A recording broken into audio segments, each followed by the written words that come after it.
So I was in the gym the other day, and I was listening to these guys talk.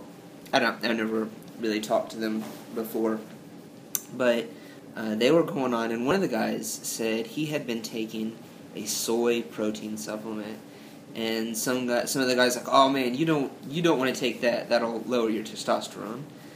And I kind of smiled and just listened. I didn't say anything, but one of the guys I had actually talked to before, and he knew I was listening, and he didn't say anything about it either. But I just covered some of the the scientific. What does the science about soy products say? And I don't personally consume a lot of soy or soy products of any form, but I mean, not that I abstain from them entirely. It's just not a staple food. It's not something that I make a regular habit of eating. But so as I was listening to this conversation unfold, one of the guys like, well, the guy that had been taking it, he said, I haven't really noticed anything. I haven't noticed that, I have lower testosterone or anything like that. And so, but it brings up the topic of some of these crazy ideas that people get. And one of the things I want to point out is if plant estrogens, or the estrogenic effect of plants, was that strong, then wouldn't common sense dictate that plant sterols or phytosterols, or in other words, plant testosterones, be that strong as well? So then wouldn't consuming, like 30 bananas a day, or, these foods that are high in phytosterols be the same as taking steroids? So maybe that's why Durian Ryder does so well on all of his hill climbs. Maybe that's why Patrick Bobomian, the world's strongest man competitor that set world records a couple years ago for the log lift in his weight class, does so well. No, I don't think so. There has been tests done on whether there was a effect in terms of testosterone on from using phytosterols or plant testosterones, and unfortunately, there was no benefit hormonally. We'll put it that way. Of course, there was in terms of muscular endurance or strength.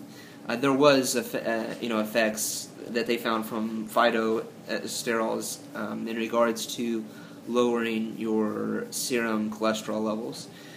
So that's a benefit. But in terms of hormonal balance and stuff, if plant sterols or plant testosterones aren't producing that effect, then chances are that plant estrogens aren't really going to do that either.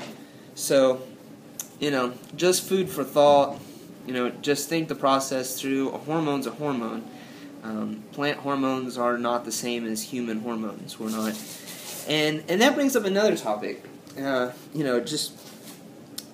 same people that say, you shouldn't be consuming plant